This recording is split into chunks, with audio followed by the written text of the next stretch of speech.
You're about to listen to TADPOG, Tyler and Dave Play Old Games. It's a comedy video game podcast. We would like to stress that the hosts are not experts and are really just very crass commentators. Seriously, this is an explicit podcast that happens to talk about video games sometimes. So please enjoy this pretty okay podcast with Tyler and Dave.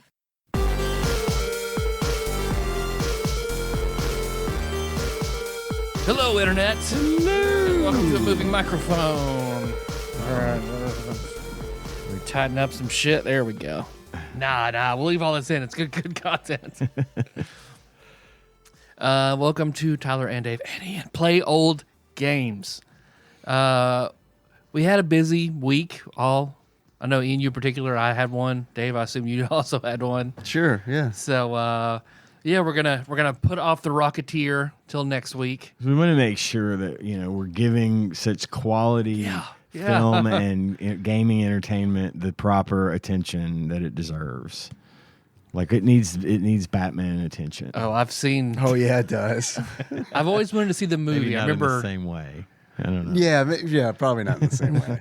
We'll see. I fantasized about how good the movie was as a kid because it looked really cool. Never seen it. I know about the game. I really know about the game. But we're gonna do. We're just gonna have fun time. Three boy fun time is what I call it. Yeah, August is rough for me because my wife and I both have a lot of doctor's appointments in this time of year, and it's just all falling. August sucks. It does suck, and so it's all falling at the same time. And I got to my computer last night, or sat down in front of the TV, and I was looking at my computer, and I had my reminder popped up that we were recording The Rocketeer today, and I was like, uh-oh, I'm not ready for that. So I had to beg off, and these fine gentlemen were kind enough to give me a reprieve. So I mean, I needed to do anyway because we had to move Addie into her dorm this weekend. Mm-hmm. That's a job. And then I had to get as much as I could done of my class because I'm teaching one online class this semester. But I couldn't do all of it because I got locked out of my account. So that was fun. I'm still waiting for it to be restored. Your school account? Yeah. You're just going to wing it when the classes start? Well, can you not even until help they've already started? It's just the other teacher. She went in and updated it long enough. Okay. For me to be able to get in hopefully tomorrow. So.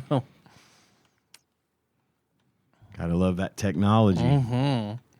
Because it'd been so long, my password had expired.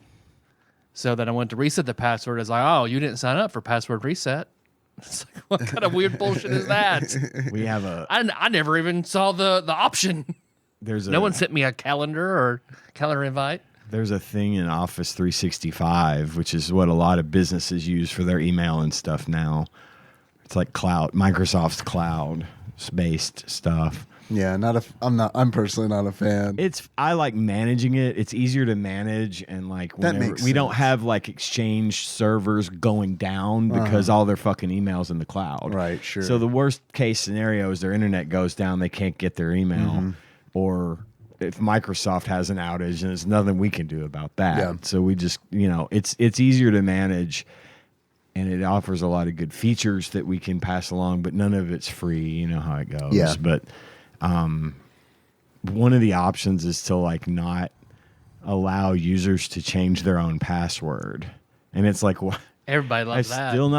I still have not understood what the purpose of not allowing an end user to change their own password is, because now you got to wait around for an admin to get in there and do it for you. Yeah, and that's a pain in the butt. So it sounds like that's what you're kind of going through.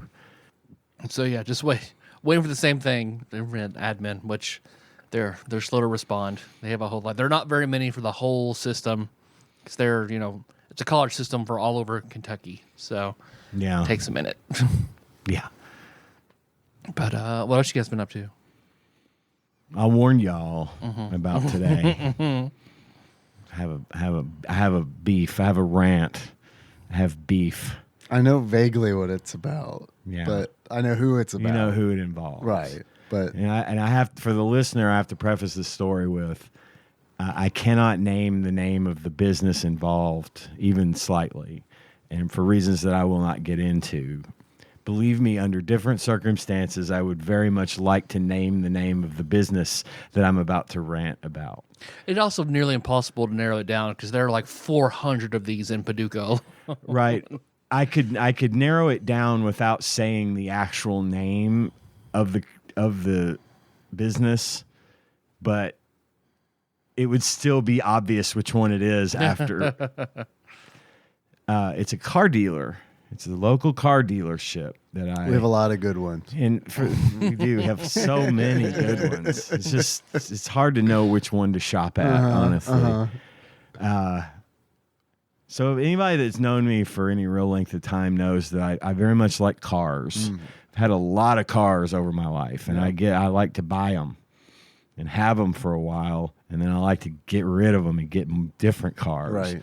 Yeah. And that's Man after Randy's own heart. it is. I am definitely a man after your dad's heart because I just like all the cars. I like playing with them. I like working on them. I like to drive them.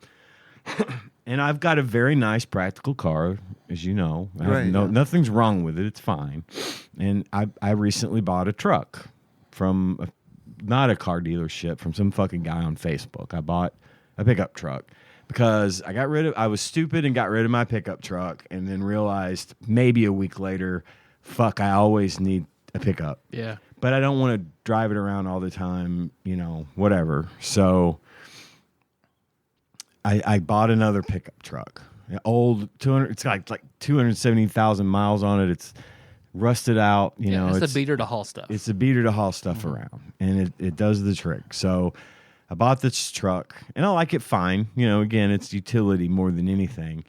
But I happened to be driving past this particular car dealership on my way to work, on my way home from work one day. And I saw a truck in their lot that was really cool, that I really, really liked. It kind of checked off a lot of boxes for me that the other one doesn't. Mm-hmm. It's smaller, got a smaller engine, but it's 4-wheel drive. It was a Dodge pickup, practically brand new. This thing was like a 2015, had not that high miles on it, like 150,000 miles. And because I looked it up and I saw this and I was like, okay. I saw that and I was like, well, I'm going to go home and I'm going to forget about this truck. Yeah, right. I did not forget about this truck. Yeah. It sat on my mind for days and days because it was priced really well too. In fact, it had been reduced in price. Wonder why. Well, the reason why, there is a good reason actually, because the type of truck that it is not, it's just a single cab vehicle. It doesn't have like a back seat. Right, okay. And so most people that are buying trucks are looking for back seats so they can haul the family around. And I don't need that. We've got Tanya's car for that. Sure. And I have a car with a back seat and a truck with a back seat. So I kept thinking about the car, and I brought it up to Tanya the other day, and I said, hey, you're not going to believe this. I know I just bought this truck, but there's another truck that I like, and I want to go look at it. And she's like, okay, that's fine. Go look at it. And I said, okay, if I can, I'm going to trade both my vehicles towards this truck. I like the truck this much, and if it's as good as I think it is, I'm getting rid of both my fucking vehicles and buying this one, and then I'm going to stop for now. I'm not going to say I'm going to stop. I'm going to stop for now buying cars. She's like, okay, that's fine. So we get in the car. We go over there Saturday afternoon, and I'm looking at it. It's in perfect condition. Paint's perfect. Everything about it's perfect. Salesman comes up. He's like, would you like to drive this truck? And I'm like, yes, I'd love to. Did they have it on the mountain? No, this one wasn't on the mountain. No. Damn. They reserved that for the Canyonero. Oh, I can't say the name of the car because it'll give it away. Oh, sure. There's another type of vehicle that they would put on the little mountain. So I'm going to say it. I'm going to have to edit this out. No, and I wasn't trying to bait you to say No, it. I know you're not. I just I know like you're that not. mountain. I specifically, listener, I specifically asked Dave and Tyler to help me catch if I say the name of this thing so I can blog it out.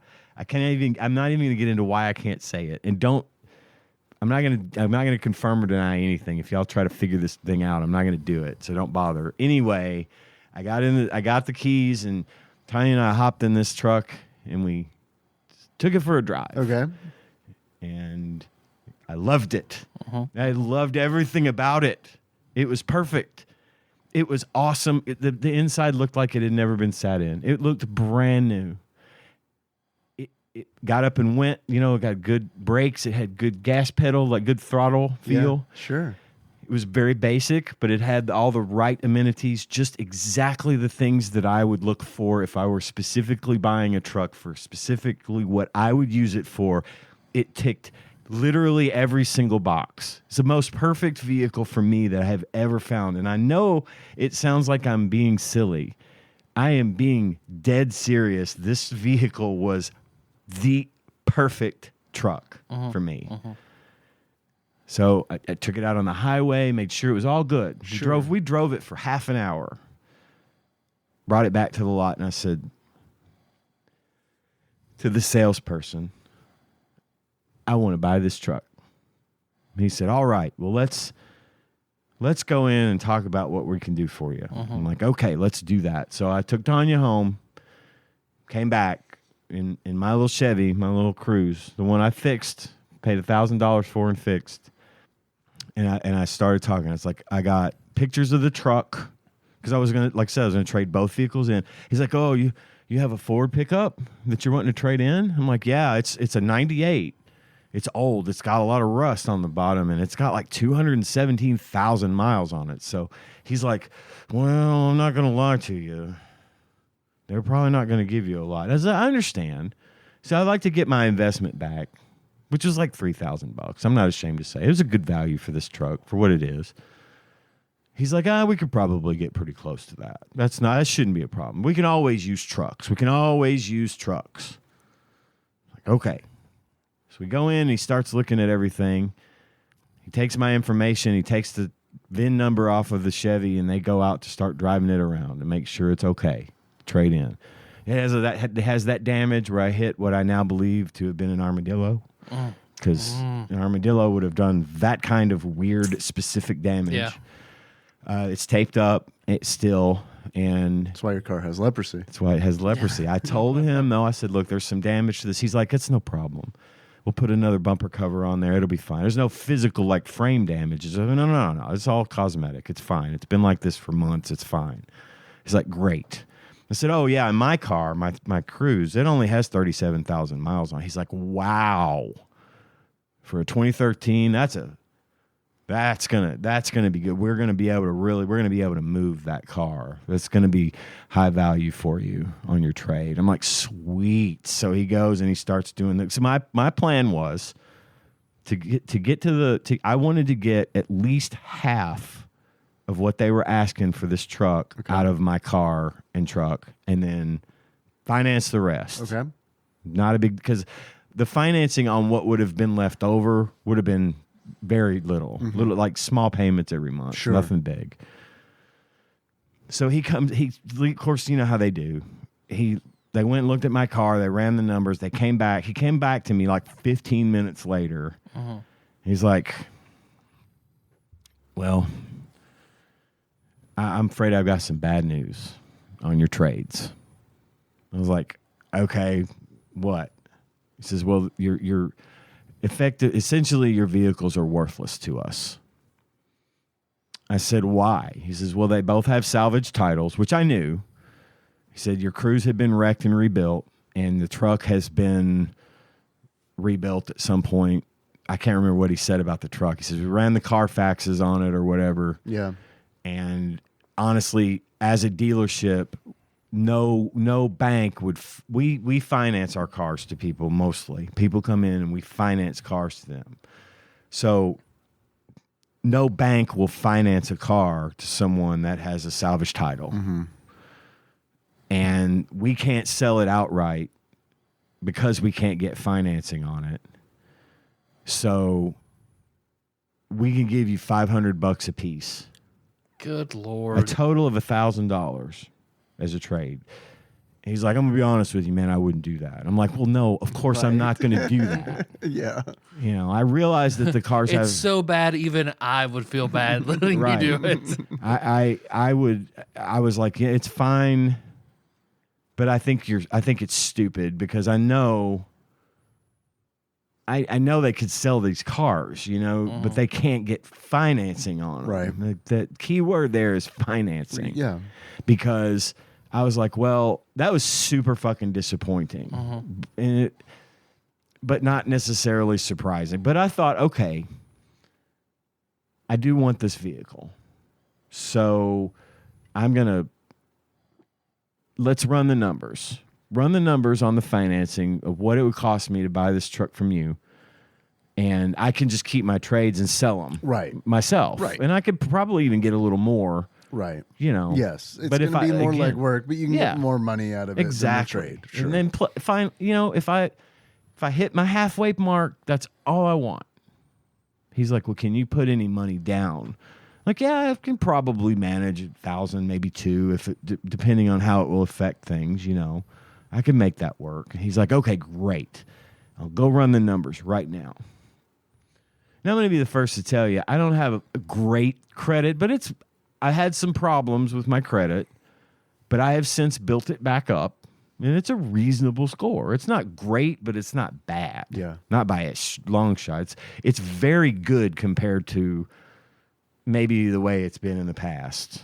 And compared to, it's above average. Let me just put it that way. Nobody wants to know my credit score. But I wasn't worried about the credit. We have a little more debt than we should, but again, nothing I can't handle. And another 15 minutes goes by. He comes back to me and he says, well, you're not going to like what I have to say. I'm like, boy, the hits just keep coming, don't they? He said, we can finance the vehicle. We can get you in this vehicle today. He said, but the payment and the interest is going to come out to be $470 a month. This is $470 a month on a $13,000 fucking truck that has 150,000 miles. That's 9 years old. That is too much. Yeah. Yeah. It is a fucking ridiculous payment on a used truck. How much goes on the principal? $30. $30. Yeah. All right. I'm curious what the interest was on that. It had to be insane. I didn't ask because at that point I was on my feet. Sure. About to leave. Yeah, Not about to kick this guy's ass, but about to leave. Sure. And he goes, the problem is the mileage on the truck you're buying is too high, and none of our finance companies, except for this one, will finance a vehicle with that high a mileage. And I said, what the fuck? An hour ago, you were telling me that you couldn't wait to get your hands on my 217,000 mile Ford F-150 from 1998. And now you're telling me that you can't do better than this garbage payment at a definitely garbage interest rate for a garbage amount of time on a truck that you are literally selling. He's like, yeah, that's just... He says, you will get a 2-year warranty out of that, bumper to bumper. I said, oh, am I going to get the undercoating with that too? What am I, Clark Griswold? Get the fuck out of here. I'm not paying $470 a month for a used fucking car. I could lease a brand new Jaguar for less than that. Fuck that. No, you're not getting my fucking... This is not happening. Now, Friday, before I had done all this, I had reached out to them over through their website. Okay. And the internet salesperson, oh God, I almost did it, texted me to talk about, hey, do you want to come look at the truck, right? And I started talking to him about price. I was like, this was the day before? This is the day before all Okay, this. okay. Yes. And I was like, well, you need to get that price down. It's a little high. It wasn't. But, I'm playing the old game. enough to think that it's still possible to haggle fucking car dealers these days. They don't It's like not. that. They don't like that anymore. haggle anymore. They just fucking don't. But I, never hurts to ask. Sure. Hurts my pride, but doesn't hurt anything else. Like really. when Sorry, I man. bought- Car zombie back in the back. Jealous of how big your dick is. So, Mecca lick a I'll do high. you like this. Make a high interest rate. So I left the dealership Saturday. Yeah. I have not been able to stop thinking about this truck. So I left the dealership like, this is fucking stupid. I'd resolved myself. Okay, here's what we're going to do. I'm going to call my bank. See if they'll finance it, because they'll give me a better rate. Absolutely. Anyway. Great idea. But this point, it was Sunday. Right. So I wasn't getting an answer then. Right. So I messaged the person back from the internet sales department that had originally started the conversation with me. Okay. That I instigated from their website. And I messaged this person back and I said, hey, I came in on Saturday to drive the truck. Financing options were terrible and the trades weren't worth anything to y'all. You couldn't take them apparently. I said, but the financing was bad based on the mileage of the truck that you're selling. And I feel like since my options to finance this vehicle are limited, I think there should be a little bit of leg room on the price. I was like, because I'm thinking about financing it outright. But I'm going to buy it and finance it through my bank. But I think since y'all's financing options are so limited and they're limited by the thing that is the mileage of the truck you're selling, that you could we at least consider coming down a little in the price? I was in a meeting this morning when she messaged me back. She said, I spoke to my manager about what you asked, and he said, if you don't finance it through us, we're going to charge you $1,000 more for the truck. Oh my fucking God. I lost my shit. Who the fuck says that? Collectively, I was in my own mind, there was nothing but rage over this. They are not going to sell me the truck for what they are literally advertising as the price, where Right. it doesn't say anything in the ad for the truck about you have to get this price, you have to finance through us. If you don't finance through us, he's going to raise the price $1,000. Guys, I want to say the name of the company Sure. more than you can possibly understand, because I would love nothing more. You want me to shit on Matt Bell from U-Haul some more? Yeah. I can do that. Wow, man. You held on to that name. Yep. Wow. I can't do it. I can't. And I'm not going to get into why, but it sucks. Yeah. And What'd you say? I did not say anything. No response. I actually know I did respond. It wasn't as angry as it I would wasn't like fuck to you. have responded. It Boss should have bomb. been fuck you. It was, hang on, bear with me. Sure. I talked to the manager this morning, and if you do not finance with us, he will charge $1,000 for the vehicle since you're not $1,000 more for the vehicle since you're not financing from us. And I said, wait. He said he's going to charge $1,000 more, despite the fact that the only financing I can get through your company is almost $500 a month. And the reason it's so high is because none of your other finance companies will finance it at a reasonable rate because of the mileage. Yeah. That's a them problem. They should be happy to get rid of it then. Yeah, that's a them problem. They can only finance it through one of their companies. That is, regardless, outside of trade-ins, whatever. That is a problem that the lot is having. And I know. You shouldn't be punished for trying to find a more affordable option than what they can offer. And I think that it's like, and it was a fair price. I mean, I would have been fine with them saying, well, it's already been marked down, and I agree, it has been marked down. And I looked, no one's willing to pay the finance, and it was a reasonable markdown. Yeah, and it was a decent markdown, and the price they're asking was below market, so it was fine. If they'd have said, well, no, we can't do that, I've been like, okay, well, I understand. I was prepared to buy it at that price anyway, but let me see if I can get my finances together, and I'll come down there. I'll buy the fucking car, truck, whatever. No, it was, we're going to charge you $1,000 more. They would rather lose a customer, which I know they don't need my business. Clearly, they don't need my fucking business. I don't know. Maybe they do need business if this is the way it's going on. It sounds like they just want to finance it. That is exactly what it is. That's like period. And John will confirm. John told the story recently to me about how a long time ago he had gone past like one of those America's Car Mart things out here on the fucking south side. And he had seen a car in the lot that he liked, but it had the monthly price on it, on the windshield. And he went in and asked, how much is the car? It's the price is on the windshield. And he said, no, I'm saying I want to buy it. And they're like, oh, we don't sell cars that way here. We only finance.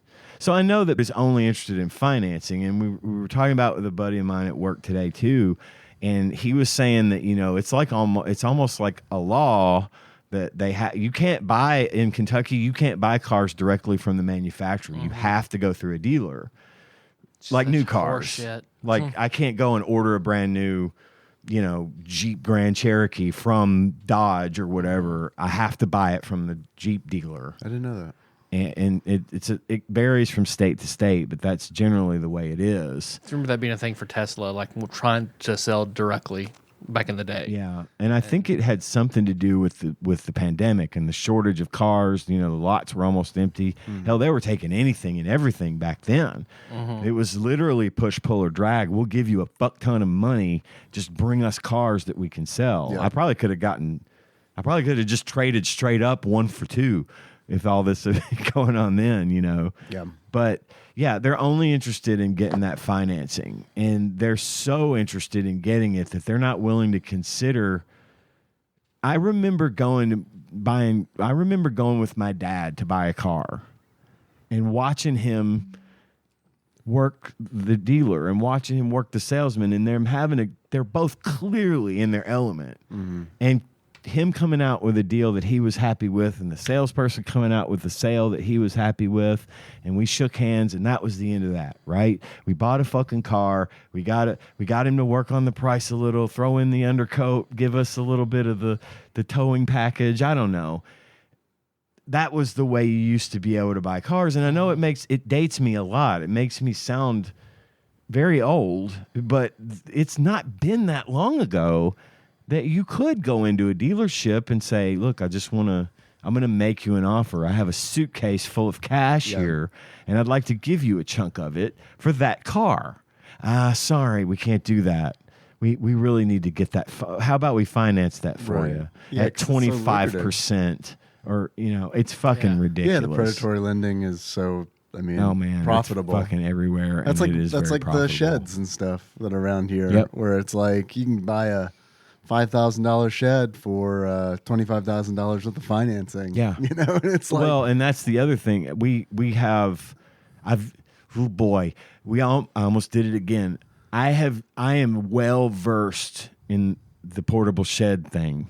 Girl, same. Because of my work, we have a lot of clients that sell them. We did as well where I worked previously. Yeah, and they want you to not make the payment. Oh yeah, they want to sell you the shed for, like you said, a $5,000 shed for $25,000 worth of financing. They get their big bump, and then they want you to stop. They want you to not pay on it because then they'll take it They can back, repossess it and then they'll and turn resell around it. and sell it to somebody else for the same amount. fucking price, Yeah. and get the same kickback on the financing. Yeah.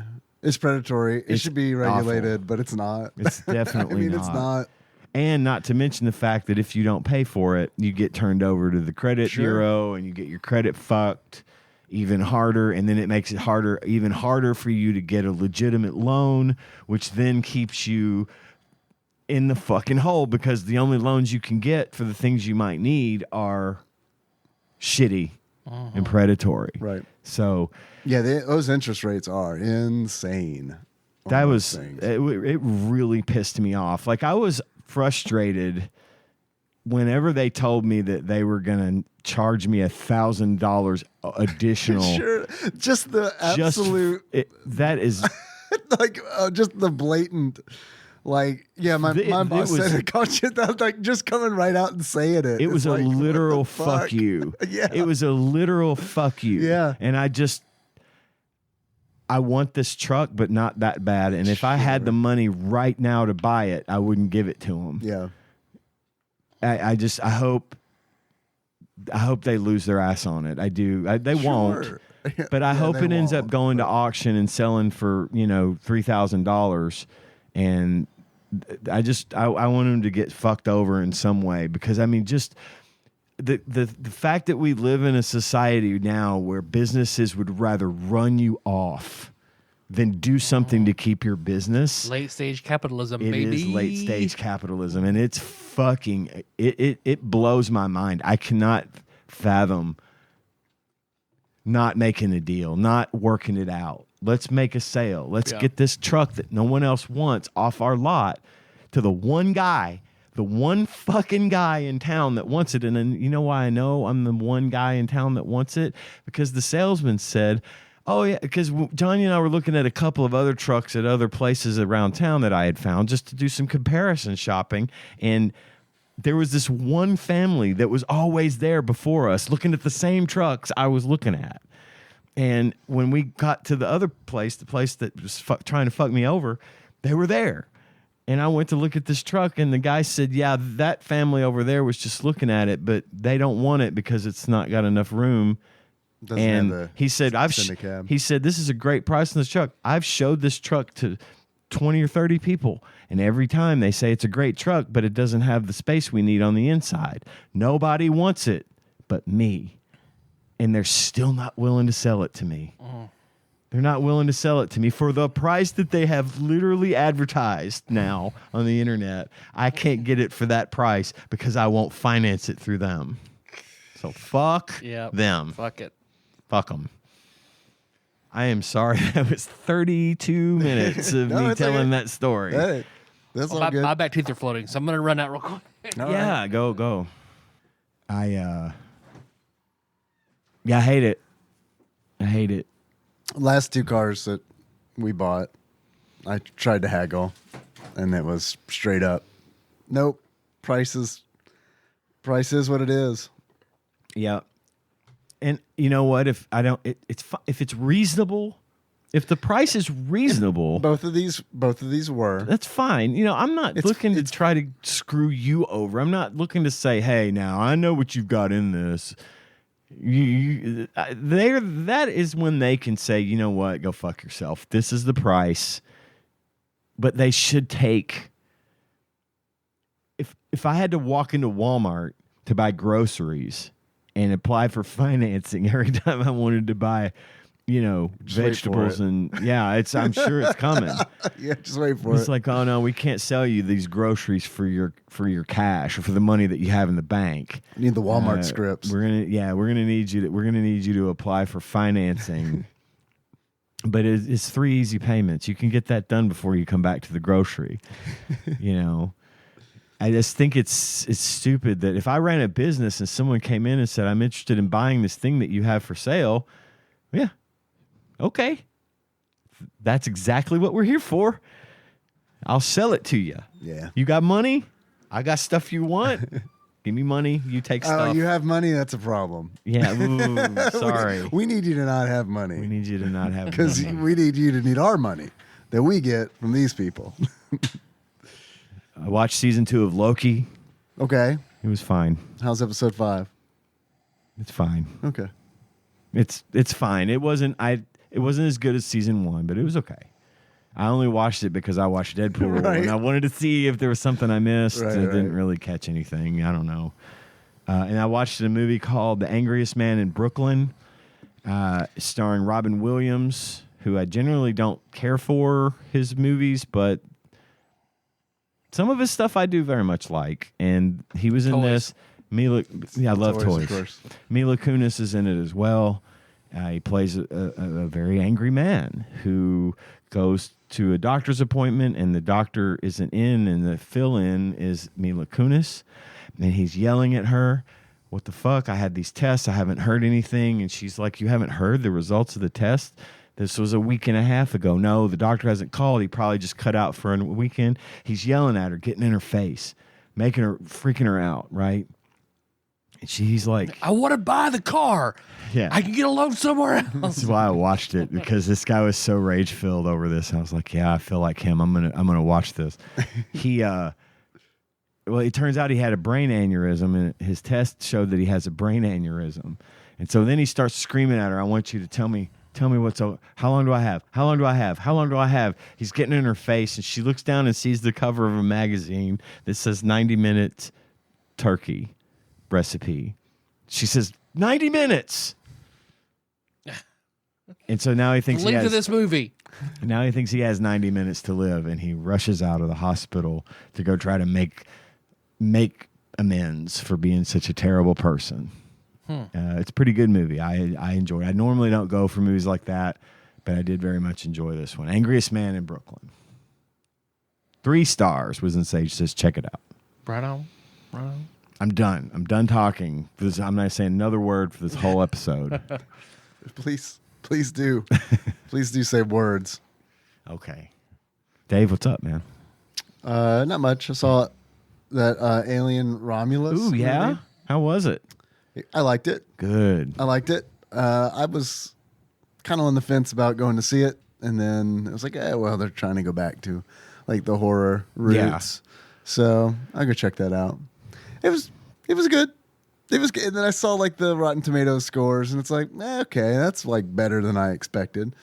It was one of those where it was like, oh man, I wish I hadn't seen all the things that I saw in the preview. Right. That kind of ruined it. A little bit of spoilery Some of the stuff. Yeah, some of the stuff, but not all of it. I thought it was well acted for sure, and I thought the script was good. There's some stuff that I didn't expect. Yeah. I'm trying to choose my words wisely. I understand. Stuff that I liked. Girl alien and electricity alien. Yeah. Yeah. You mean an alien with googly eyes? Zip zap. He's a cartoon alien. Yeah, it's in the movie. Yeah, it was good. I liked it. So the guy that directed that also directed the recent Evil Dead reboot. Oh, right. Yeah. I remember you saying that. Very good fucking movie. And so I love the Alien franchise. Yeah. But that's my main reason for wanting to see it, because I loved his Evil Dead movie. I liked it. I liked it enough to recommend it. Cool. There's some little sticking points for me, but it's real stupid stuff, honestly, that is just like, there are a lot of things in an Alien movie that you just can't please. You gotta leave it be. Please me. Would they qualify as what I would typically call bugaboos? Yeah. Yeah. I get Nothing that like really actually detracts from the movie. It's just one of those where it's like, well, if I had done this. Right. Because I'm an expert, obviously. We all are. Now watch The Rocketeer. I can't wait to talk You're about ready. it. Hell yeah. You're I ready. wouldn't say I'm ready. I'm ready to talk about the movie. When you sent the message, I was like, great, I don't have to play this game. I can put the game off for a little bit. You're welcome. Because that game has a reputation. I haven't played it, but it has a reputation. Yes. So I've heard. First level has a strong reputation. Yes, it does. I played it. Oh, Ooh. Well, Boy, shit, oh we could boy. have done this episode. Well, I Pieced played together between you playing Yeah. the game and me watching the movie. Well, I had about 10 minutes with it. Yeah. Spoilers. How about you, Tyler? Let's see. Yeah, we moved Addie into her dorm. She seemed happy. A lot more expensive than I remember dorms being. Yeah. All the stuff we had to get for her to do all that. Oh, like the furniture and Yep. stuff? Or- Yep. Yeah. It adds up quick, She's too. good. She's happy. Yep. Melissa had to go. She has a roommate. Roommate didn't move in until like it's an international student. She's Japanese. Of course, but she doesn't have anything with her to share. So then Melissa went today to get the microwave and the fridge and stuff like that because we were waiting to see what she would have to share, and it's nothing. Nothing. So She's got to have an adapter for the outlets. Yeah. So it makes sense. Yeah, probably. she has a translator because she speaks zero English. Wow. Does the translator live in the dorm, too? So far, not. But I asked her. She's like, "Yeah, she doesn't speak any English at all." They got to work She out some seems codes nice. for She- masturbate. She gave me some candy and a Hello Kitty notebook, and then she left. Well, that was Okay, well, nice. that's cool. That will be sufficient payment for you to use my fridge and microwave. I can't, man. If I wouldn't have been able to, like, I didn't see my roommate often, but if I couldn't have told this dude, hey, I got to jerk off, like, there would have been issues. Yeah. Can you go to the laundry room for like 10 minutes? I remember AJ's roommate, him telling me, he's like, "Yeah, man, I've seen my roommate's dick more than I've seen my own just because that dude's just jerking it constantly and doesn't lock the door." Yeah. Well, maybe you want him to see That's it. probably it. I've seen those videos where the housekeeping comes in. Probably one of those situations. Maybe, did you think It AJ on was e-fucked. housekeeping? Yeah, maybe. Choco Chica got her braces off today. That's exciting. So Nice. Dental plan. all the girls Lisa have needs now braces. I've paid for the braces, and all the braces are off. So we're Hell great. yeah. until Kenna needs braces, we're good. That's awesome. Yeah, that's good. And even then, when Kenna has braces, they'll be split, so it won't just be me paying for the braces. You pay for the top ones. Exactly. Yeah. Sorry, we can only remove the top braces. The bottom ones haven't been paid for yet. You want to get an appraisal on the teeth before you decide whether you get top or bottom. To take it off, it's gonna be another $1,000 unless you finance the braces. Yeah. Oh, we'll put them on free. It's like a club for teeth. Which, other than that, that's pretty much it. I don't know anything else. Just work, that stuff. I do have some more blind drafts. If you guys want to draft, Yeah, man. I feel like drafting. We can draft if we want to. So I could added leave our some more friends to behind. replace the last one, Looks the like ones a we Game did. and Watch. So I've got, say what? That looks like a Game and Watch. It's about the right size. So, of course, life milestones, famous duos, bands, musicians you could take in a fight, hetero jerkability, and 90s Nick at Night. Good. I'm good with any of these. 90s Nick at Night, you say? 90s Nick at Night. I say we do that first. Okay. I've got a computer here. I could Okay, just well, there you like go. type my answers. You just won't get a copy of them afterwards. All right. Blind draft 90s Nick at Night. Starting with Dobie Gillis. Dobie. You know it's Dobie. How many are on this? 10. These are all 10 spots. Maybe if I had asked for a soft bake, a light bake, Hey, they'd have sold me the truck for the fair price. Get a light load? Like a light payment? Not a well done payment? I like Dobie Gillis. I'd want to go back and see Dobie Gillis again. I remember liking it. I wonder how much it holds up. I remember watching it, but I didn't. It wasn't one of my go-tos. Bob Denver. Got Bob Denver.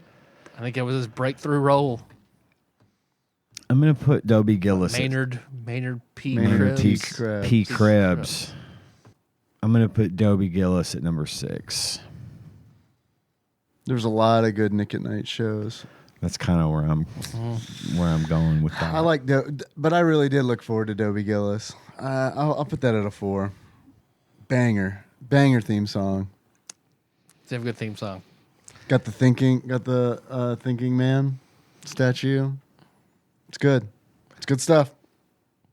If our friend Jay Brent were to play a role, if there was a Dobie Gillis remake, I always thought he looked just like Dobie Gillis in the Marvel universe. Yeah.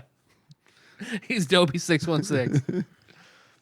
Speaking of good theme songs, number 2, Mr. Ed. Yeah, Mr. I liked Ed. Mr. Ed. of course. Of course. Yeah, Mr. Ed. So are we? What? I don't know what we're ranking this on. Are we ranking this on how I felt about it in the 90s? Or did I watch it kind of recently and was extremely underwhelmed? Because if it's the latter, that's going to be like a fucking 7, the highest for me. That show is the same show every episode, is what that is. Yeah, it really is. Because I was talking to Henry about it when he was younger. He was like, oh, man, you know Mr. Ed? You don't know Mr. Ed? Let's watch Mr. Ed. 2 episodes in, I was like, that's Mr. Ed. That's all of it. That's That's the whole horse thing. talks, dude. Like, Guess what? There's It's some peanut butter. uncomfortable. There There's you an go, you're good. uncomfortable sexual tension between the guy and the woman Wilbur. every day, and he won't pull the trigger, and she won't lead him on. They're just never gonna get it on because they're friends. It's like the time in television where they're like, we can just write and shoot the same episode 3 or 4 times, right? And no one will know. We need pages. We need pages. You got pages from last week. Use those. Just mix them up. Just throw them in the air. Pick them up and shoot them in that order. Yes. Yeah, that's a 7 for me. Same. I'm gonna put that at a 7. I did watch Mr. Ed a lot, but yeah, I'm with Dave on that. 7. It's a solid 7. Probably, given some of what's coming on this list, I feel like my 2 picks right now probably belong at the bottom. But we'll see. I think this will rank high for both of you. Taxi. Taxi's a great show with a great theme song. God, Taxi's such a good show. Taxi's an amazing show. The only thing I tell you what I'm gonna do. I'm gonna put Taxi at 4. And the reason being, not because it's not wonderful, but because I don't like Andy Kaufman. Oh man, I love Andy Kaufman. So that I kind of got soured on the show a little bit because of him. Mm-hmm. Aside from that, I love everything about it. I didn't watch it a lot, but I did like it. So 4. It's probably a 3 for me, just mainly because I'm safe. It might be a 2. Booty Doo Kenner. Yep, Booty Doo Kenner. Yep, Danny DeVito, Judd Hirsch. Great cast. Christopher Lloyd. Yeah. Yeah, Young Tony Danza. yeah. That's Isn't Rhea Perlman in it too? Or was she not? If she is, she guest stars. it. Might have been a cameo. Or Maybe a something, cameo. yeah. Okay. Yeah, that's tough, man, because it's like I feel like it should go higher than a 3, but I also think there's going to be 2 on here that I like, that I remember more fondly. I'll put Taxi at 3. Dragnet. Dun, bum, bum, bum. Fuck, I really liked Dragnet. Way more than I thought I would. Way more. But again, I'm holding out. I'm going to put Dragnet at 5. I'm probably going to regret that. If the list were stopping right now, it would go in the 1 slot because I loved Dragnet. I even liked the Tom Hanks movie that came out in the 90s I hadn't thought about that. of Dragnet. Dan Aykroyd? Dan Aykroyd and Tom Hanks. Is there a Dragnet NES game? There has to be, right? Probably, surely. Just the facts, ma'am. It's ColecoVision. That's it. 5 for me. Probably misplaced. I like Dragnet. I didn't love Dragnet, but it would come on and I would watch it. And Yeah. I always liked it. I like the interstitials that Nick and Knight did better than the actual show. But yeah, it was cool. I liked it. I'll put it at a 6. That's above Mr. Ed. The Dick Van Dyke Show. There it is. Hello. There it is. That's the number 1 for me. That's what I was saving a number 1 spot for, was Dick Van Dyke Show. I love Dick Van Dyke. I'm going to take a real big risk here and put it at 2.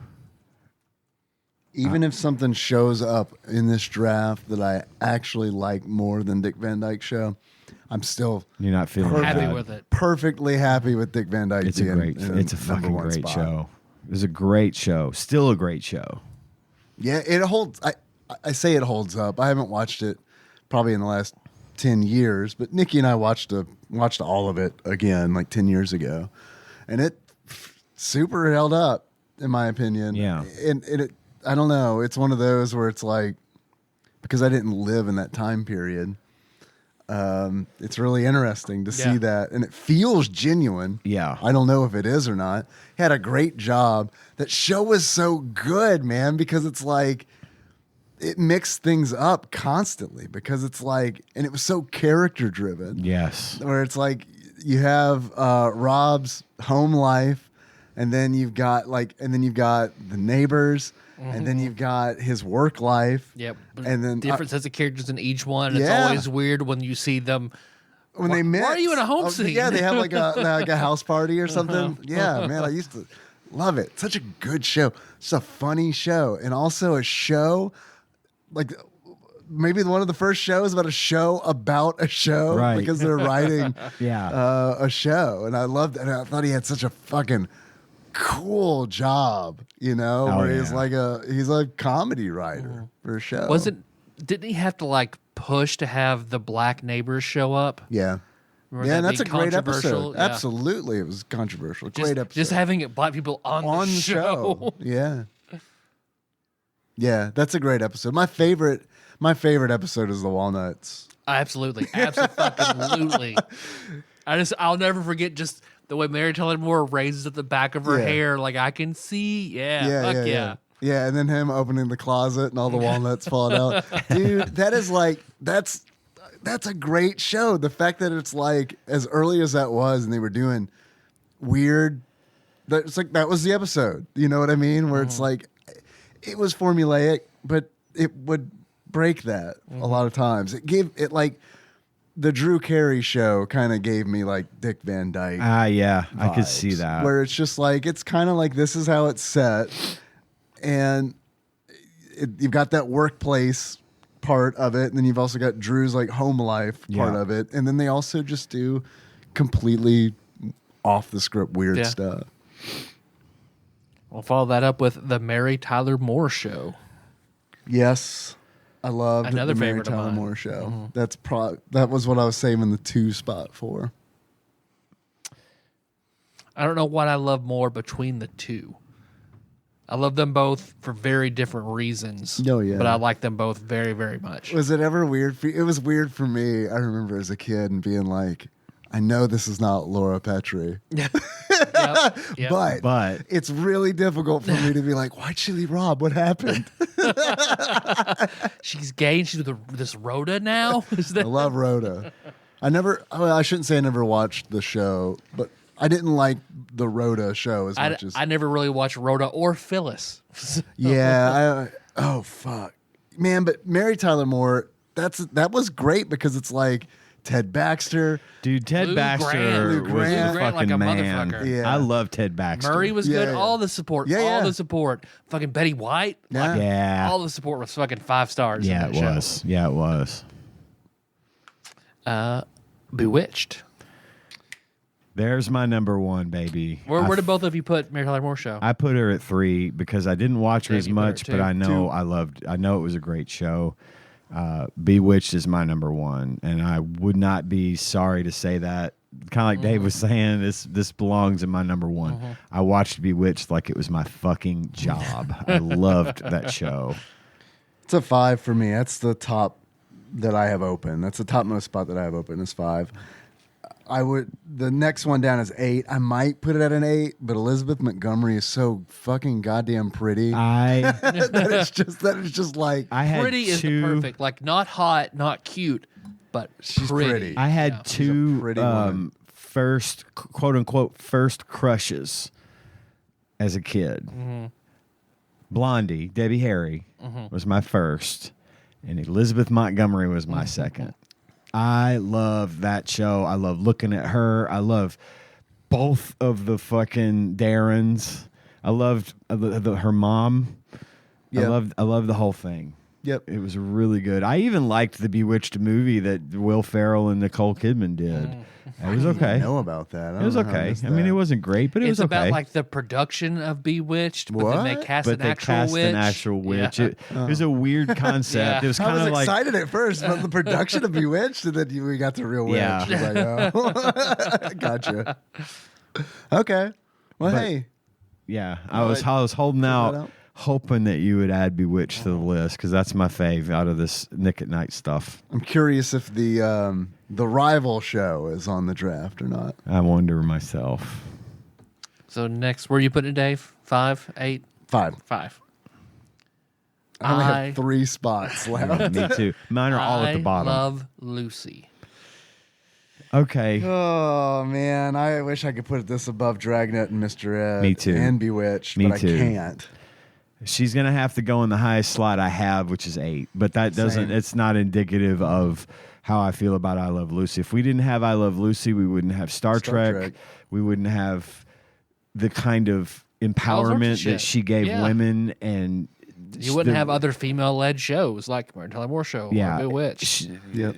Lucille Ball was an unstoppable force for change and good in Hollywood, and that is, I will die on that hill. I don't have to. I know a lot of people know this about her. She was amazing, and the show was just fucking funny. It was fucking hilarious. I still laugh at the one with the chocolates on the conveyor belt. That one still makes Or me Vitamin laugh. the Vegemine when she drinks and gets drunk. Yeah. It's really good shit. So Yep. I Love Lucy belongs probably in my number 2 or 3 slot. There's no room there. So she's at 8, but not because I don't love Lucy. Yep. Where'd you put it, Dave? 8 is is topmost spot I've got open. If I had a free open draft based on what I know we've been given, I'd put it at 4. 2A for me. 2A. Cuban Pete, Cuban Pete. Desi Arnaz song. Yes. Come bringing it back to the mask from a few weeks ago. Yes. The Bob Newhart Show. Right under, it would be my number 8 if I hadn't just put Lucy there. I did not plan well for this one. No, me neither. It has to be 9. No, which is we're talking absolutely about ridiculous. the Bob Newhart show and not Newhart, right? Correct. Yeah. The Bob fucking- Newhart show being the one where he is the therapist. Yes. Shares the office floor with the dentist. Yep. Yeah. It is such a good fucking show. I loved the Bob Newhart show. It's a Love great Bob show. Newhart. I Yes. love everything he does. We lost him recently, and it made me sad just thinking. But also happy that he was able to do what he did because he just brought joy. He brought joy, and I loved it. Who played his wife on that show?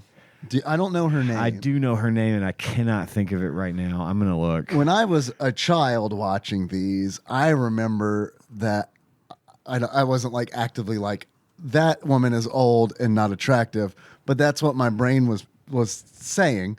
I just didn't know it. I rewatched a lot of Bob Newhart over like during the pandemic, and I was like, She Bob- is young and attractive. She is Bob kind did of hot. good. Bob did Did good. real good. Yeah. Suzanne Plachette. Yeah, she's Is her name. crazy attractive, and I was like, I had a moment where I was like, I can't believe when I was a child. I was like I definitely Elizabeth Montgomery was definitely a crush of mine as well, but this lady was not. I already forgot her name. I'm sorry. You Suzanne were Plachette. An Suzanne 8-year-old Suzanne Plachette fan. I wasn't. I was. I thought she was great. I was. I loved her. There was a kid in my second grade class who had a big crush on Julie Andrews. Oh, well, that's not hard to do either. So there's that. Also, Newhart starred. I had my first introduction to Marsha Wallace in the Newhart show, who 10 years later would go on to voice Mrs. Krabappel in The Simpsons several years for decades before she passed. So it's a great show, and I want to watch it again now. Just talking about it. Well, lastly, I Dream of Jeannie. Called it. Yeah. That's the only thing I have left open is 10. Me too.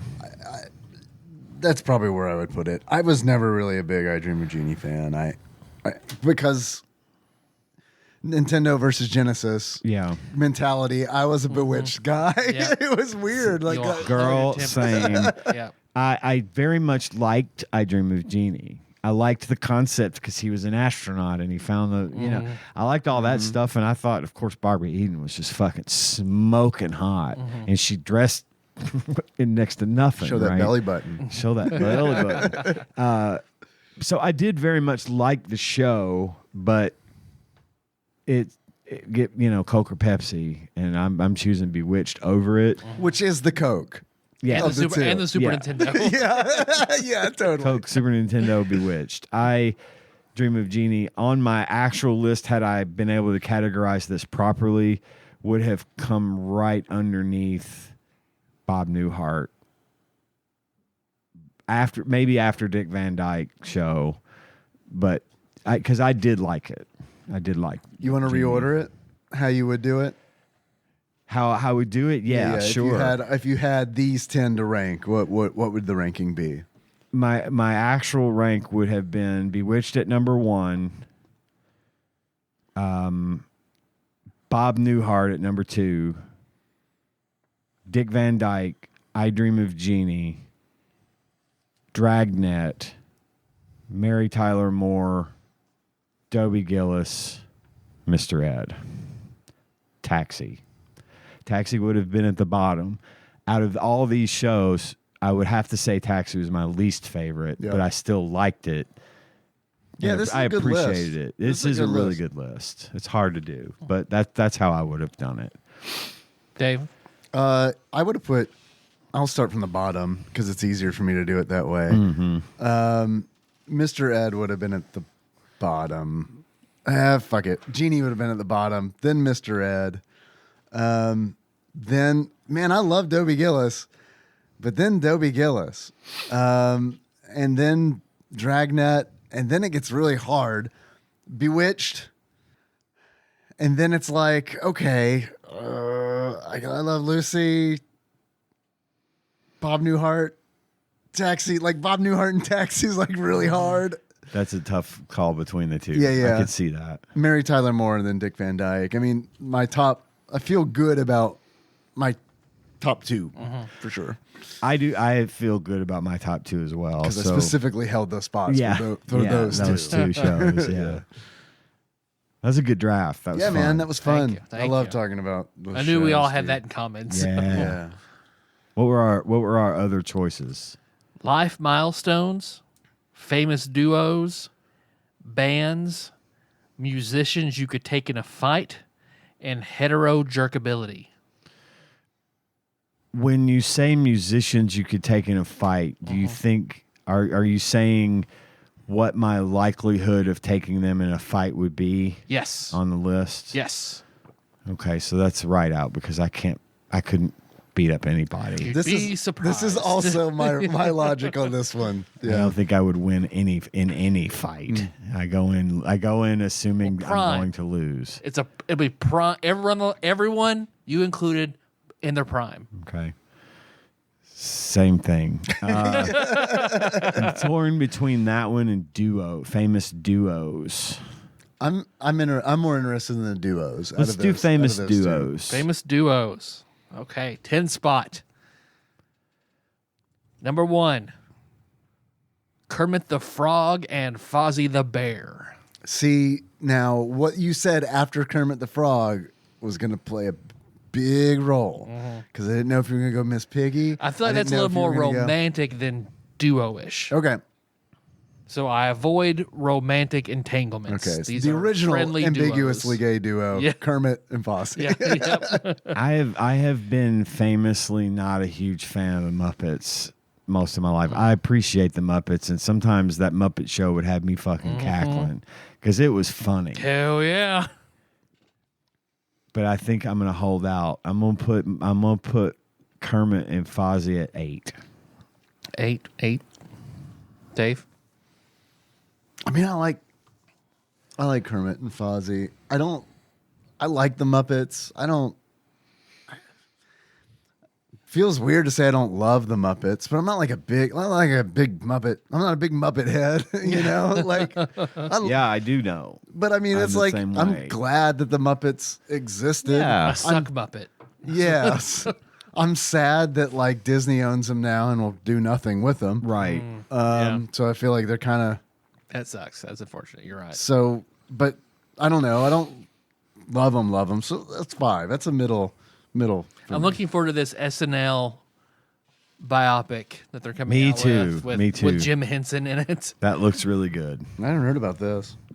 Yeah, it's about Looks really the good. starting of Saturday Night Live, like Lauren and all of those cats getting that whole thing rolling, and the kind of the pressure they were under to get it done, and how it was kind of doomed to fail from the start because no one was really they weren't very ready to be live. Yeah. And they had a really kind of crazy cast, obviously. Did Jim Henson have something to do with it? Yeah, he was involved in the early The Muppets were on a lot in the early days. seasons of the Wow. show. I didn't know that. I had no idea. Yeah. And he didn't know what the fuck to do. He's like, what the fuck is going, like, what have I gotten George myself Carlin was into? involved a whole bunch Yeah. too in the early days. Yeah. Yep. Next, Wayne Campbell and Garth Algar. Party on, Wayne. Party on, Garth. We've been making a lot of Wayne's World references around my house the last couple weeks, so that's gonna bias. It's gonna rank pretty Recency high. bias. Yeah. Because we were doing, when I was in Cincinnati for work, we were doing a lot of FaceTime, so there were a lot of extreme close-up jokes. So that's Had a lot of headaches, took a lot of Nuprin. yeah. Little. Ate a lot of Different. Pizza Hut. Yeah, Pizza Hut. Different. Man, I don't know if I want to spend the 2 spot yet.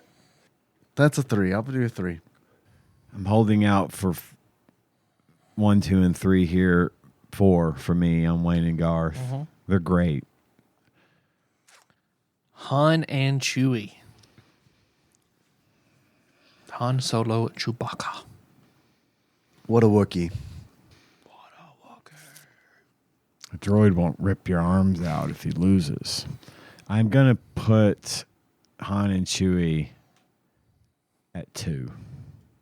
Yeah, it's tough because they don't belong at 4, but I also don't want to take up my 2 spot because I got fucked on the Nick at Night draft. You know, I think I'm gonna be all right with Han and Chewie in number 2, but I do love them. For my whole life, I've loved Han and Chewie, but I'm gonna hold out for my number 1 because I think there's one out there that would resonate better for that spot for me. I'll put them 2 as well. Doc Brown and Marty McFly. Yeah, 4. That's the This is 3 for me. God, that was. I feel like I'm being stingy because Doc and Marty could easily occupy number 1 and I'd be happy there. But I'm gonna put them at 3. Dave, where'd you say you placed them? they're 4? sorry, yeah, they're at 4 for me. 4. Yeah, right above Kermit and Fozzie, right below Wayne and Garth. Beavis and Butthead. I never cared much for the show. I'm gonna put Beavis and Butthead at 10. I loved Beavis and Butthead. Loved Beavis and Butthead. I have been interested in watching old Beavis and Butthead, but I remember when Beavis and Butthead came out, I was in 5th grade, and I remember it being very controversial, and that being a big part of why I wanted to watch it. I was allowed to watch it. I liked it. I thought it was funny. I didn't like The music? all these music videos. Same. What the Same. fuck? And now as an adult, when I want to rewatch Beavis and Butthead, I really want to watch the music segments, like real bad. And they won't be Like, able to show right. it with the videos. Right. And it's like, fuck, man. Because I'll have these memories of like, when I was in 5th grade, I was listening to like whale sounds and shit. I wasn't Yeah. listening to like music. So it's like, I feel like a lot of that was lost on me. And like, I've heard songs that I remember being on the show since then and being like, fuck, I wish I could go back and watch that and hear their Yeah. commentary on the music. Well, see, I was really into AC/DC, Metallica, it's like all this stuff. When they would watch the videos, I liked the videos more. Yeah. Because I almost never got to watch Headbangers Ball or anything, you know. So they would always be watching good metal music videos, and that was always the appeal for me. But then I'd be like, God, these two are fucking stupid, you know. And I know that's the point. They but watch plenty of bad stuff too. Which, when they would watch the bad stuff, that would make me laugh. yeah. Yeah. So I like that. I didn't appreciate it at the time, but like in hindsight, I want to hear that commentary. Yeah. It's like Mystery Science Theater only Exactly. with music videos. Exactly. Yeah. But with all that being said, I haven't seen the most recent movie. I'm not terribly interested in seeing, even though I heard it was good, I'm not like really interested in seeing new Beavis and Butthead. I just kind of feel like I don't know. There's just something about it where it's like, I liked it. It occupied a certain part of my brain space, a certain time of my life, and I don't really want to open that door again. Yeah, I hear it. So that's a 6 for me. Batman and Robin. Okay, so Batman would be like a top 3. Batman and Robin, I don't know, man. It depends on the Robin so much. It depends more on the Robin than the Batman for me. Same. 'Cause, There's been like- some great Robins. Adam West, Burt Ward, that occupies a top spot for me. Fuck. Not George Clooney and Chris O'Donnell. Not so much. That would make it. Not so much. That would make it low. on the list. or is it Bruce Wayne, Dick Grayson, as opposed to Bruce Wayne and Damian Wayne or Tim Drake or I guess a lot of variables not Yeah. previously unconsidered. I got to be honest. The idea of Batman and Robin is like a little creepy. Yeah. It's a little problematic. I feel Yeah, I like. can I like where With they the- I don't know what animated series it's from, wherever Nightwing is in like a parallel universe thing and he finds a Batman from another universe. It's like, oh, Bruce, hey, it's me, Robin. Who? It's Dick Grayson. From the Flying Graysons? Yeah, you adopted me. That seems horribly irresponsible.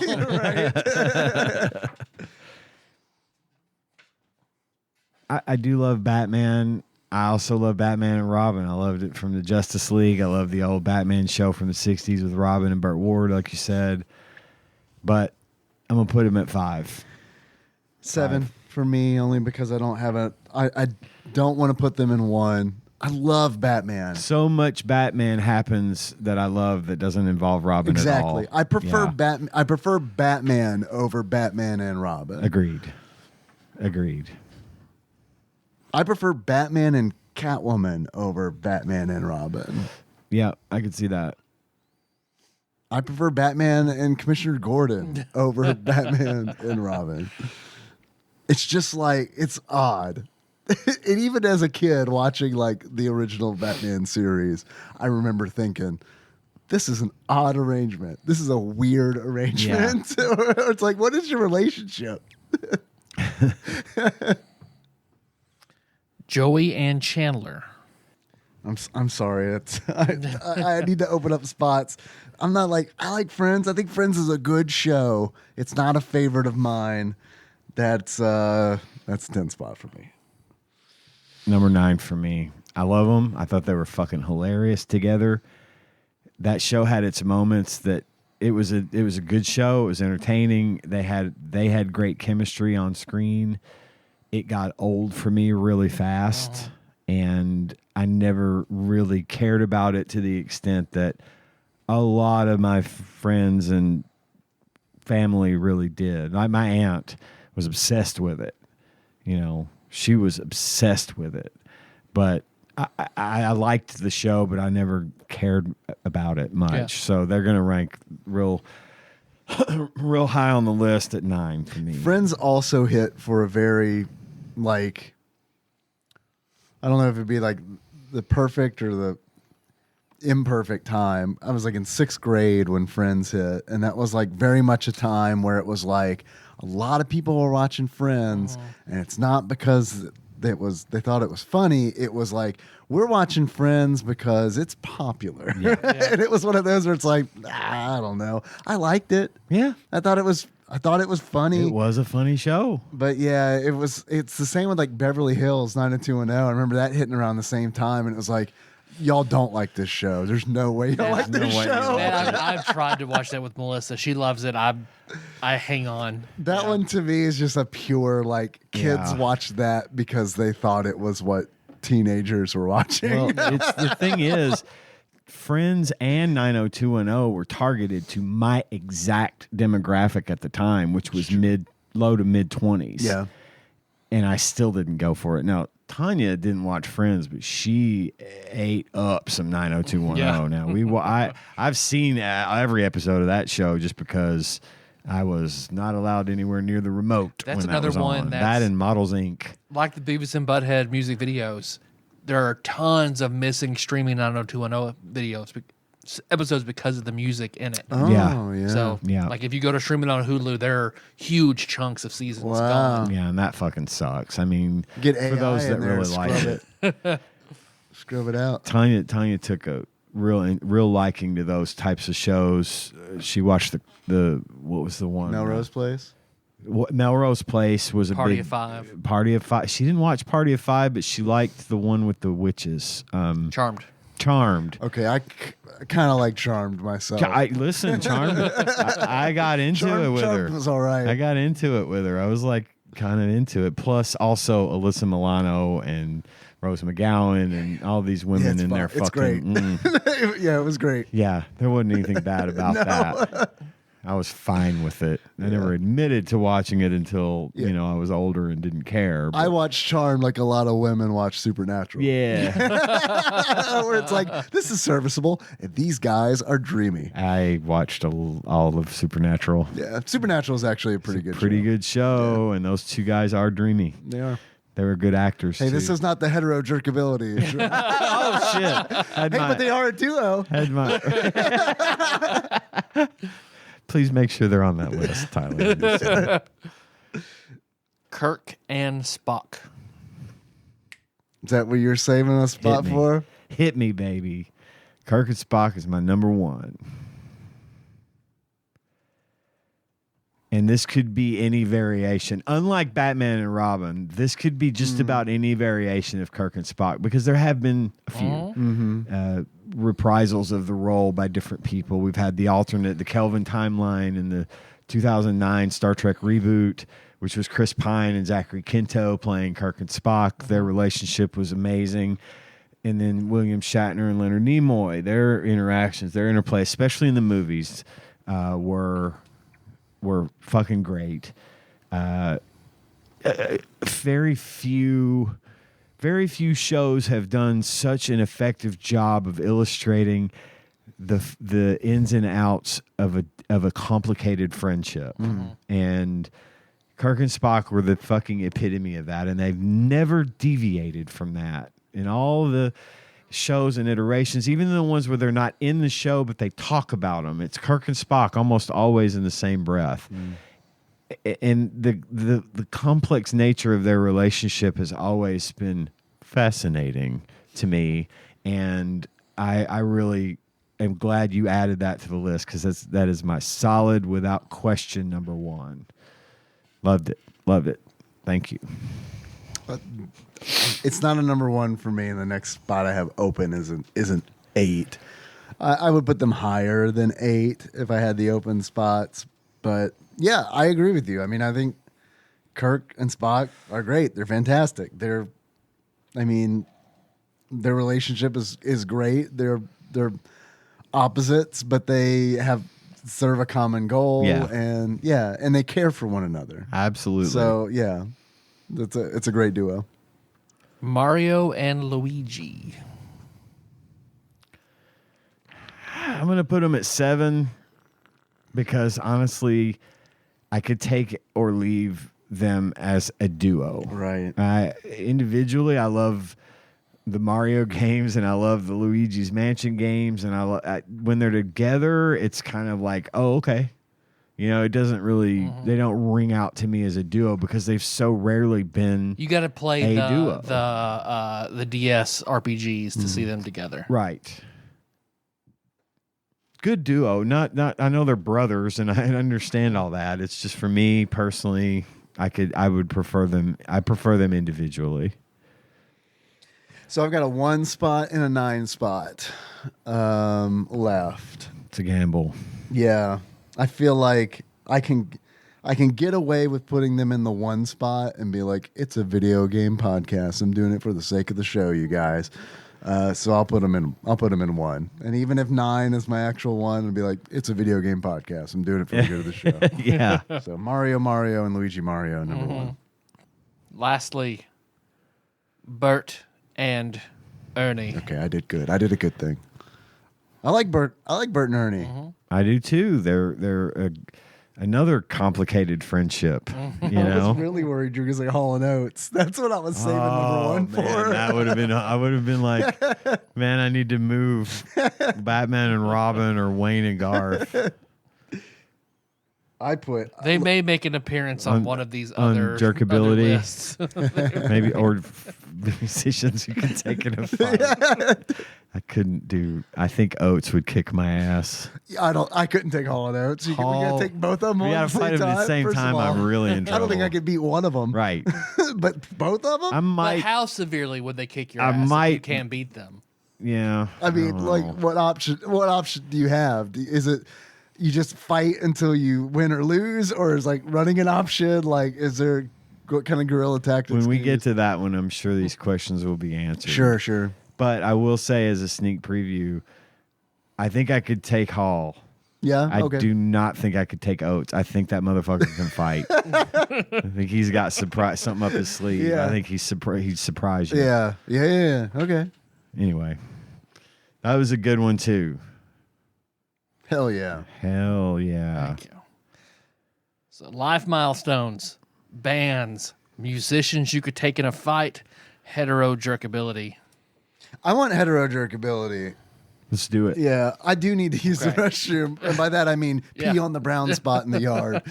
I was looking at it earlier and I was like, man, I sure pee here a lot because there's this strip at the side of the garage. Remember the last studio where it was like just a whole Patches? backyard? Was just Actually, I want to take just a 5-minute break too. So we'll pause and we'll just pick right back up. Okay. And that was a very brief pause, and we're now 3 freshly urinated boys. Yeah, I feel better. Not urinated on, but urinated boys. All right, so hetero jerkability. Hetero jerkability. Here we go. So you, as a heterosexual male, rank the following 10 things on ease of jerkability. Oh, okay. Okay. Give me an example that does not include an item from your list. Like, what is... I don't know that I fully understand. Like a bag of popcorn. Well, the very first one will give it away. Okay. You can put yourself in a younger mindset if it helps. Okay. Like things you would jerk off to? Yes. Okay. That's what I needed to know. Yep. Okay.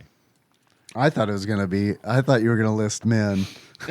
Now that I think about it, that might have been homo jerkability and not hetero jerkability. No, I thought it was like, well, clearly this is homo drinkability, but we're going to call it hetero drinkability. That's what I thought it was. I thought it was no homo the draft. That's what I'll put next time. That's what it'll be, is no homo the draft. I'm not gay, but. Right. Yeah. That's what I thought this was. I'm a little disappointed, honestly. That's okay. I'll tell you the weird things I jerk off to. That should have been the name of the draft, I feel like. Yeah. I feel tricked. Now I need to give you $1,000 more? Yep. All right, number 1. The Sears catalog. Oh man. So, what perspective are we answering this on? Because I think it should be the perspective in which it would have affected you at the time. okay, so not because this is undraftable in a modern 2024. Yeah. It's just like the Sears catalog. Like, I don't know, man. You can still buy Sears catalogs at the antique shops. I mean, you They might can, still be jerkable. you You know, can. they didn't have all that airbrush and shit going on. Just saying. I know, but it's all. I'm just saying. I got like an internet. You know. If you're feeling a little retro, Yeah. you know. I can type anything into it. And it shows me videos and pictures. Well, let's say pre-internet you. Okay. The ease of jerkability of the following items would be. How easily could you have jerked it to the Sears catalog? Well, pre-internet me, like it's all gonna be like on the same level where it's like, yep, that works. Yep, that works. Sears catalog is a 6 for me. That's a on that baseline one. 5 for me. Yeah. Baseline 5. All right. Number 2. I'm not trying to shit on your draft. I'm sorry. Too late. Xena Warrior Princess reruns. Hell yeah, that's a. Oh, is it a 2 or a 3? Man, it's up there though. I'm putting Xena at a 7 only because I didn't watch a lot of Xena. I watched it for a specific reason, pertinent to this draft. I've heard that people did, but I was a little bit older and was actually had access to a human vagina. Wait. Really? Yeah. Tell me what that's like. I don't remember. I don't remember. But I've jerked it to everything on this list but one thing. You can guess what the one thing is at the end. Is that for bonus points? Bonus points. All right. It's gonna be a super specific let's guess at the end All right. what we think the one I was love that it. he It's a didn't jerk bonus it to. game. A breast exam pamphlet. It doesn't. That's probably gonna be the 10. Yeah, that'd be. I'm gonna put that at a 10 as well. I've always appreciated breasts, but it's not. It's like not at my top of my desires list. You know, You a butt guy? Yeah, I like a nice booty, but I like what's in There front. are no butt exam pamphlets. I like the front butt.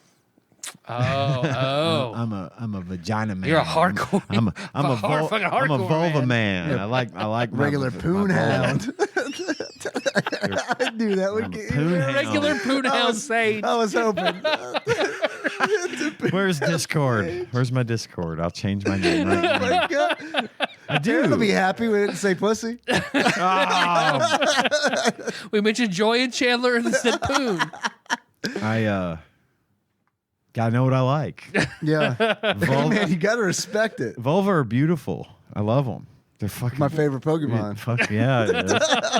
Bulbasaur. Vulvasaur. Who is it now? It's a 10 for me. I like breasts. The medical angle. It does take it takes the edge off, doesn't totally it? kills it. It totally kills it. Yeah. Yeah, like I wouldn't want to see a gynecological exam. I wouldn't Right. be jerking it to that. Right. All right. Nina's shower ending from Tekken 2.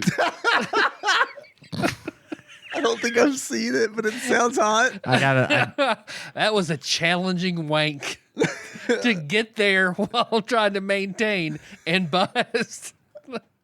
I have to put that at 9 because I've not ever seen it. I didn't know it existed. It sounds hot. It's 6. Spice Girls music videos. Ooh. So it's a 2. That's a good one. 2. I'm saving 1. I don't know what I'm saving it for, but that's a contender for 1.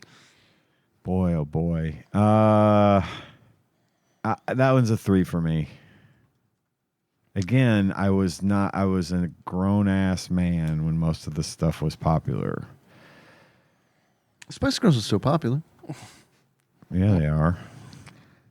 Where'd you guys rank that? 3 for me. 3. 2 for me. 2. Lola Bunny and Space Jam 1. Nah. Yeah. That's probably a 9. 8 for me. Late night censored Girls Gone Wild ads. I was young enough for those to be a thing. But I have a feeling about some of the things in this draft. So I'm gonna put that at 4. Girls Gone Wild.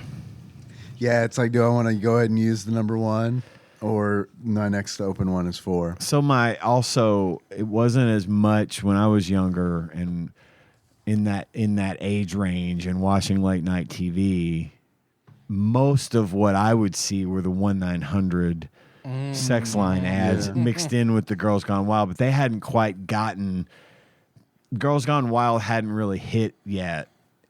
So most of that kind of stuff was ads for 1-900 sex lines. Sure.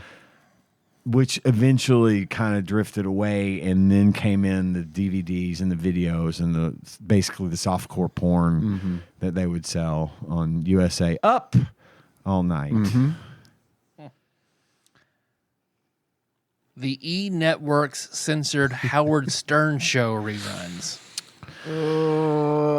I would have found it difficult to maintain an erection while Howard Stern is talking. Looking at Howard Stern. or even while he's talking. Yeah. I like the guy. He's funny and he's a good. He'd laugh so hard you Great. lose it. He's a great DJ. He's a great host, but that's not. I don't care what he's doing. I'm not jerking it. Show me your boobies.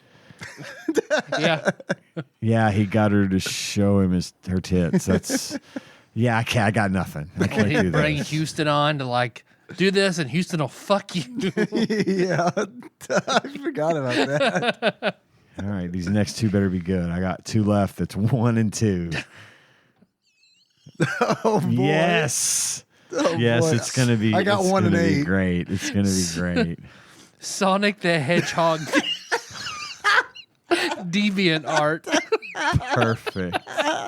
Perfect. That's a solid 2. Press It 1 belongs for there. Sonic. Press 2 for Tails. Yeah. Today it's for me. What about you, Ian? 2. It's a 2. I'm not putting it at 1.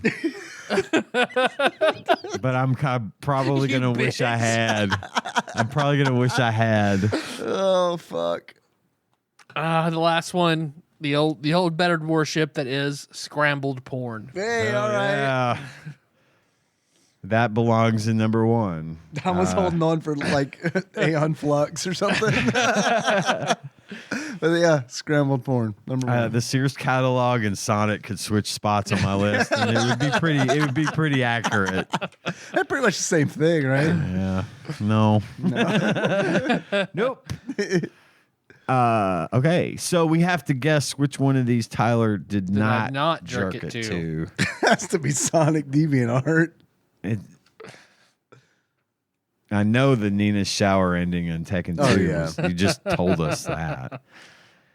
Yeah, I'm going to agree that it's Sonic DeviantArt. It is Sonic DeviantArt. It was not a thing back then. Nice. That was fun. Yeah, that was good. And revealing. All right, so life milestones, bands, musicians you could take in a fight. Fuck. You want to do bands? Sure. What do you think? I mean, do you Sounds have good. do you have an opinion otherwise? Did you want to do Is it 3 options or 2? 3 Is it- options? options. Life milestones, bands, or musicians you could take in a fight. Okay, so it's not bands / musicians. Right. No, it's 3 different 2 different categories.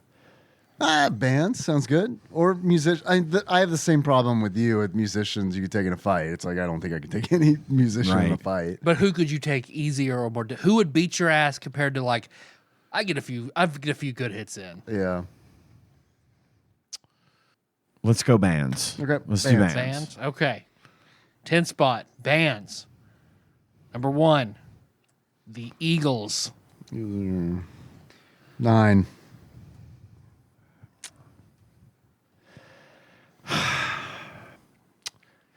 Yeah, 9.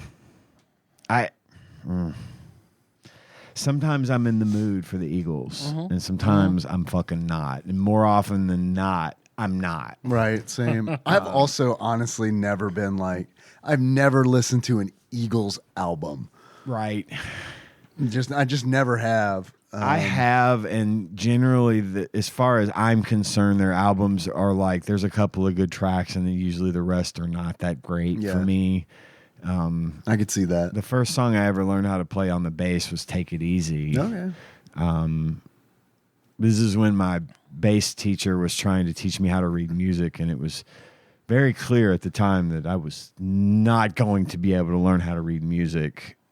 It just didn't, it never has clicked with me. Yeah. So I had to learn to play by ear, and I stopped taking lessons because he wouldn't let me take lessons that didn't involve me reading music. That seems a little fucked up. It was kind of fucked up. I 'Cause I think don't- if I'd have given him $1,000, he might have let me just train by ear and Yeah. technique. But it was all music reading. Was it? That seems weird to me that he would do it that way, because I feel like a lot of like modern Yeah, lessons, unless it's like a classical instrument, you don't have to like read. he was a great teacher, and he was a fucking hell of a musician, and I love the guy to death. But Yeah. his style was, I want to teach you to read the music first, and we'll learn a little technique. We'll learn how to hold our hands. We'll learn how to reach the frets. We'll learn how to do this stuff, but we won't get into actual practice of technique until we've got a little bit more of the fundamentals down. And some of that makes sense, because Yeah. I do feel like teaching music and learning music theory is easier when you can read music. I because you can kind agree. of visualize. I agree. I wish I had. I never did learn how to read it, and I probably could now because definitely could. But but I always did better playing by ear. But anyway, Sure. the Eagles at 9. The Same. Eagles at 9. Led Zeppelin. There's some really good Zeppelin. Super talented band. Very good. Very, very important. I think. Way Honestly, more I important than think the Eagles.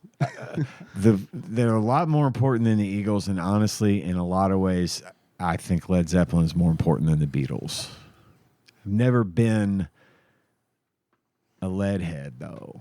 Yeah, I was just about to ask, is this like how heavily does the importance of the band weigh in to the draft pick? I Because- could listen to a Led Zeppelin song at just about any time. Yeah. And say, God damn. Hey, and it's great in Thor. Only All the, about kids are like, only "What the was second that time song?" that movie has ever been used, or that song has ever been used in a movie. Yeah. I don't even remember what the first one was because it was really great in Thor. But I still think I'm going to put him at 8. Okay. Wow.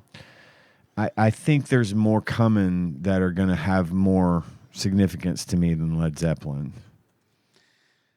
Shit, I was looking at 3, but I got to be honest now. After hearing you talk and hearing your positioning, I think I might go 4. I wouldn't play. I would not play a Led Zeppelin album right now any more than I would play an Eagles album. But if I did, I know I would man. like the Led Zeppelin album a whole lot fucking better. Led Zeppelin, that's a band where I can play and want to hear a full album That's- as yeah. opposed to just a song here and there. I Do you get like Greta Van Fleet at all? Yeah. Anna does. Yeah, really? a lot. Yeah, I mean, that's channeling Led Zeppelin. Like, I bought a lot of Greta 1000%. Van Fleet stuff on Christmas. Yeah. It's tough for me because my musical tastes rarely change, but what I'm in the mood for at any given time is always different. And so you could ask me tomorrow, how do you feel about Led Zeppelin? No, I get it. And I'd be like, God, I love them. Yeah, yeah. You know? Yeah. Right now, I don't know where I stand musically as far as how I feel in this moment. But it changes a lot because I listen to so much fucking music and I like so many different genres of it that it's hard for me to. So I'm saying this in the moment, unless you hit something that has just been massively impactful. This list could change tomorrow, depending on how I feel. Sure, you yeah, know, it's totally. obviously I'm not. I know that's not unique to me, but anyway, sorry. I've just got all manner of shit to say tonight, don't I? It's all good, dude. I get it. I knew I get what you're saying. this would be a list for you. So Yeah, it's tough. It's tough. It's good though. It's good shit. The Clash. Fucking love the It's a top one. Clash. That's a one spot for me, man. Yeah, I don't think I'm ready to put them at one, but because I can think of a lot of punk that I like better than the Clash, and even though I don't know Same how for much Balthazar Bruford. punk is going to Right. make it on this list, I think I'm going to play it safe and put the Clash at 4. London Calling is like Such a goddamn. that is honestly, in my opinion, obviously in my opinion, that's one of the best albums of all time. I It think. really is. You're not fucking wrong, and it's so good. That whole album is great. But today, the Clash is a 4 for me. Okay. I wish they'd stop playing it on the radio. Oh, see, I don't listen. I have no idea what they play on the radio. They play, fucking Rock the Casbah. Yeah.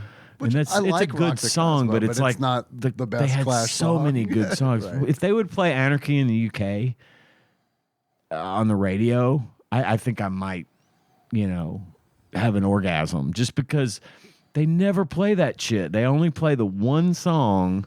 I guess it's safe. I guess it's because it's safe. I don't know.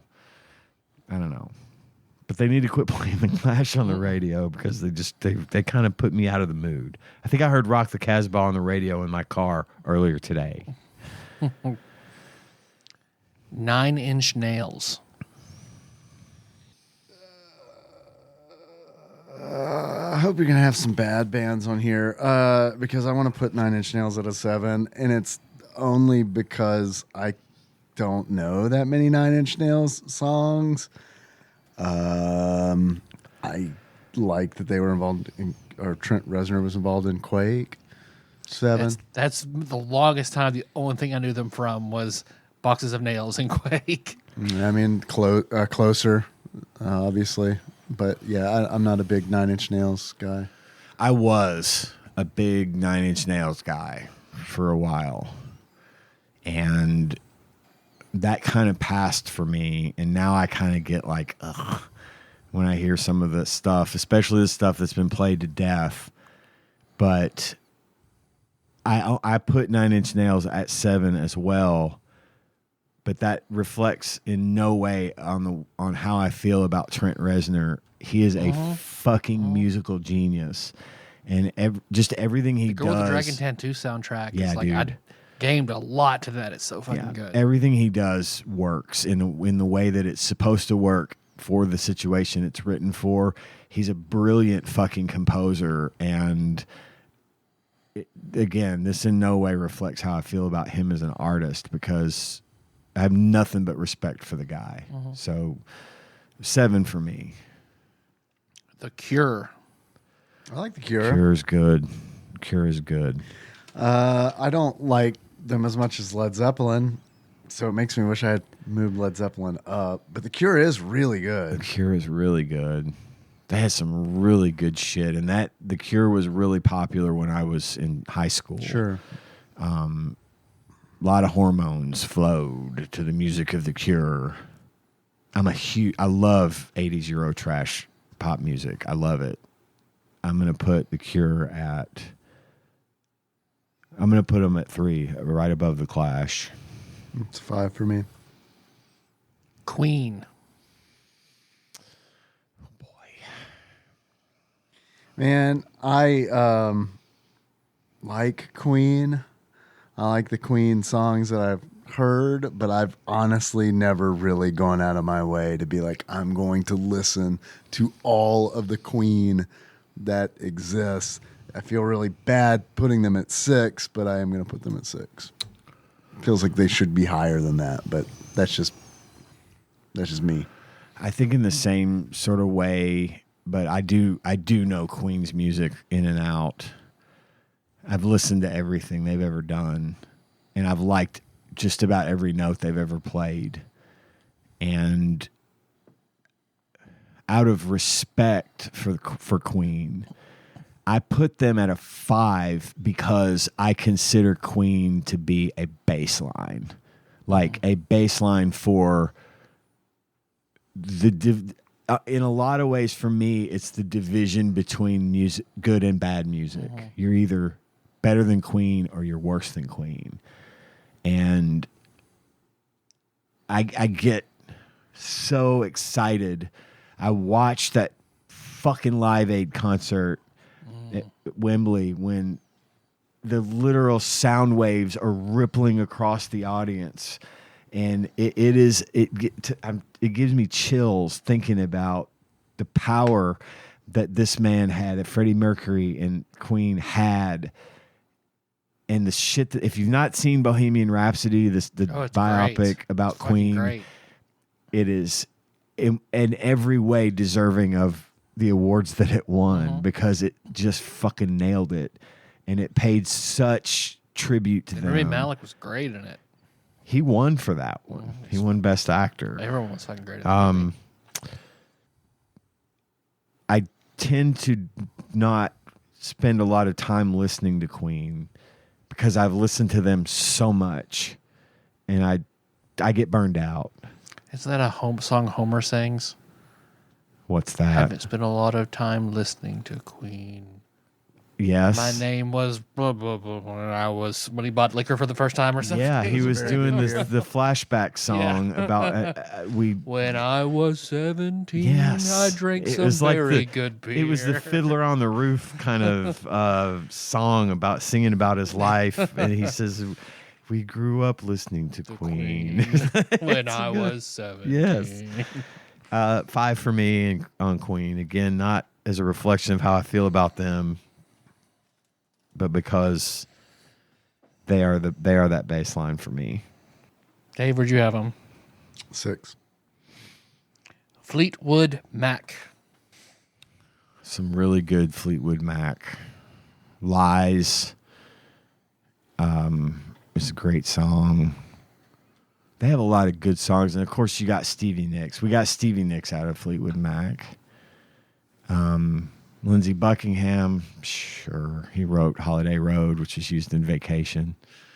I'll do 6 on Fleetwood Mac. It's an 8 for me. Yep.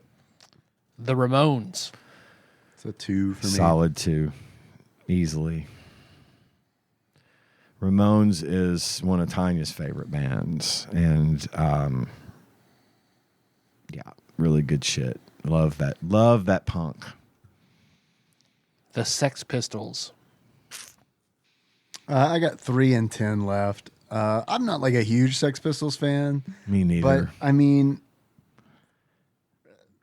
I'll put them at a 3 over a 10. I'm going to have to put them at a 10 because all I got left is 1. And I think they don't belong at 1. No. But I could take or leave Sex Pistols.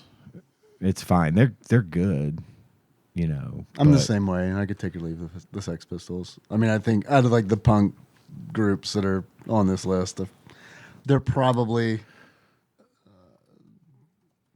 I don't know. They're my least favorite. I'll just say that. Shit.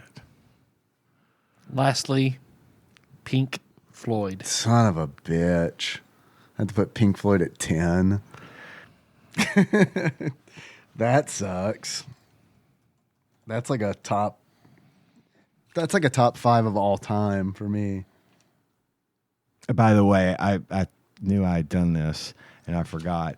I refer to the Clash as having sung Anarchy in the UK. It's Sex Pistols. Yeah. I knew that, and I was blanking. So I want to correct myself there before everyone Dane, else does. unsend that email.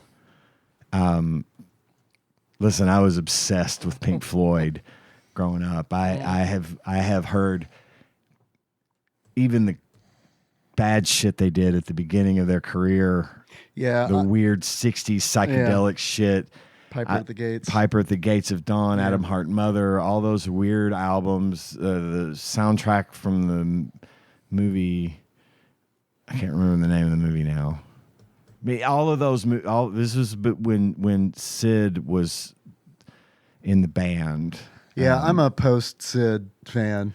Me too. Yeah, which I know a lot of people, I don't know, I guess the diehards wouldn't like, but I'm very much a post-Sid, like Pink Floyd. Gilmour fan. made that band happen. Yeah. And everyone will argue that it was Roger Waters that did. And I'm not saying that Roger Waters wasn't a fucking genius. Huge, yeah. But David Gilmour's sound, I've said this before, I'd put David Gilmour up against Eric Clapton any day of the fucking week. I think David Gilmour can play the guitar. I think he could play circles around Clapton. Well, Clapton's making anti-vax songs now, so fuck him.